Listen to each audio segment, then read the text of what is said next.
Good morning and good afternoon, YouTube and Twitch TV. Today we'll be taking a look at the Game Broadcaster HD from Avermedia.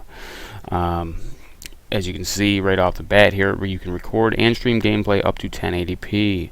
Now, a lot of people are probably going to say, well, what do I need this for? Why would I want this? And other people are going to know exactly what this is, why it was purchased, and there's also some other uses that are not particularly normal uses for this item.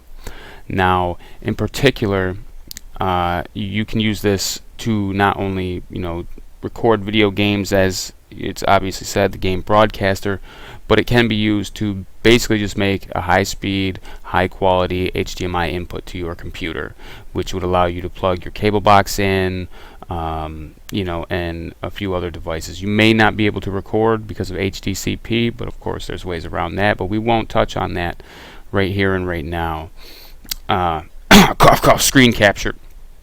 Anyways, a few of the things that I like about the product in general is the 1080p functionality. As it says right on the thing, it actually does capture and record at 1080p. I believe it only does it up to 30 hertz. It may do 60 hertz on this one, but there is a better version of this called the C985 or Live Gamer HD. That one has a pass-through in it, which will basically allow you, instead of having the scene ports here, it'll allow you to take HDMI in and an HDMI out rather than a VGA in. This has a VGA in and an HDMI in. It also does none of the compression or encoding on the actual card itself. It does relieve CPU strains significantly, but let's be realistic here. If you're a PC gamer and all you do is PC game and you wanted to stream, XSplit would be the way to go, or Open Broadcast Software, or Wirecast, Adobe Media Encoder, etc. There is several options to take care of that. All of which, if you're on a modern day computer, will not be eaten up, and degrade your system. Now, modern day internet is a different story. To get a 720p resolution, you will need 2217 kilobytes or kilobits per second. I believe it's kilobytes per second, but I could be wrong. Don't quote me on that. It's a little early.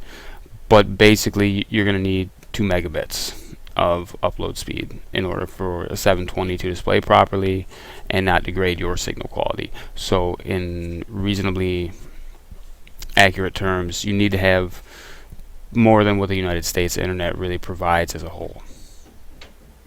So in terms of that, you do have quite a selection of capture cards to look at. So yeah, there is a lot of capture devices out there, and there's a lot of them that do not do any type of compression or encoding similar to this one.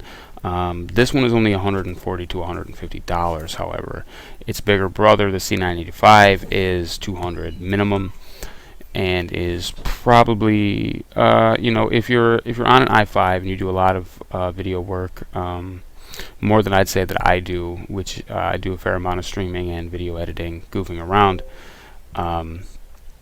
But for the sake of argument, it becomes a kind of a detriment if you're doing heavy workloads. So if you don't have an i7, then you might want to really look into the C985. If you have the money to burn, the C985 is a great alternative option.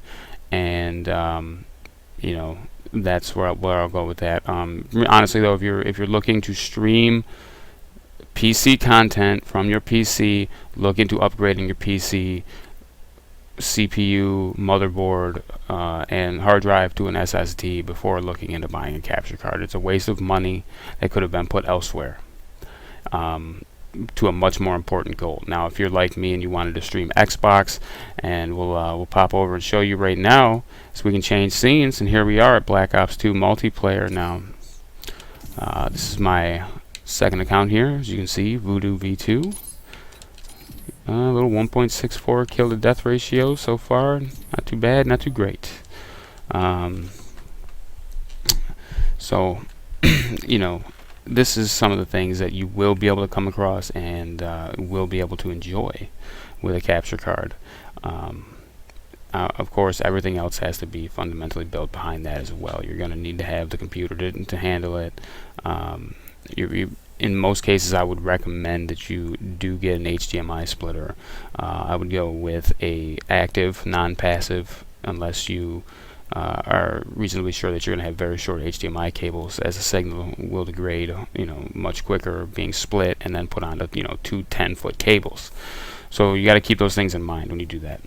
There are some glitches with the program itself that comes with the Avermedia or the Avermedia RE Central, as I'll say, or the Record Central, as it's some moniker for. Record Central basically allows you to visualize what you're capturing or view what you want to view on your computer. So if you wanted to watch cable TV from your cable box, you would be able to see it. Now that's the way I do a lot of this capturing, as I'll show you right now. We can just go ahead and pop down to my desktop here, and you'll see that we have not only a mobile video here of Call of Duty multiplayer, but we have my secondary desktop.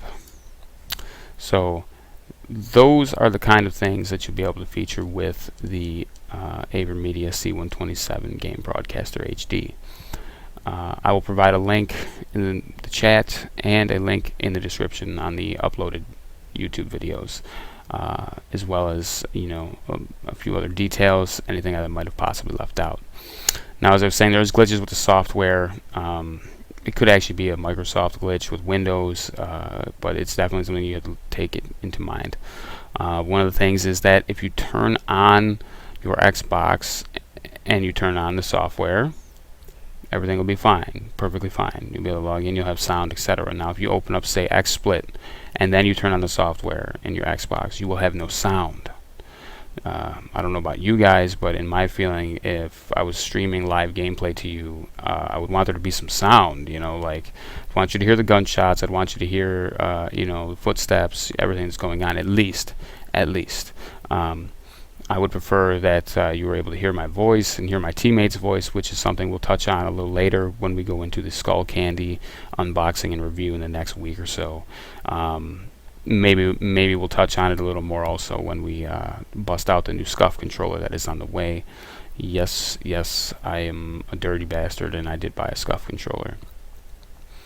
So yeah, we have a couple of reviews coming up in the next few weeks.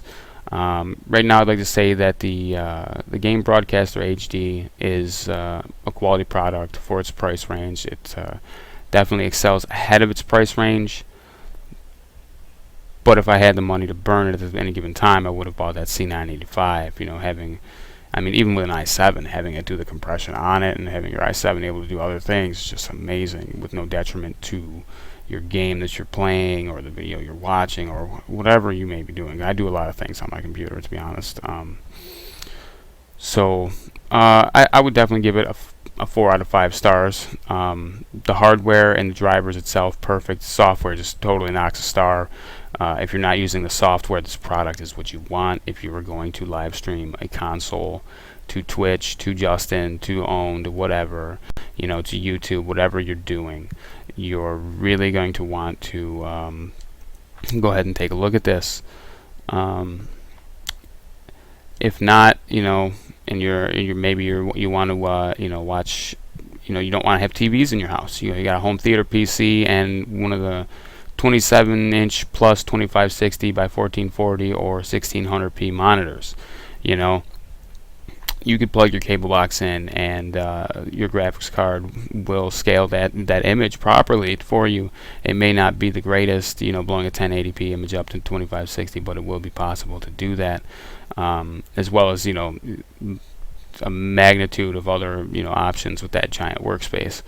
But yeah, thank you for watching, and as always, like, comment, and subscribe, and we'll bring more stuff to you. Still got a 1 year of Xbox Live to give away on Twitch. Still need followers, still need subscribers. So if that's you, come to the channel, and I'll be going in probably within the next day or so, giving a live overview kind of what a gaming system should look like if you're building more than just to play video games. I'll be going over all the specs of my computer itself and giving you a rundown of how to go about getting the best deal and going about figuring out what you need for what you want to do.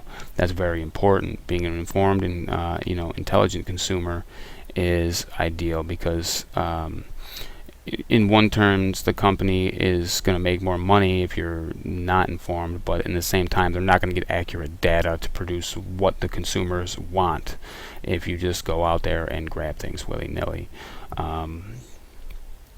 So yeah, thank you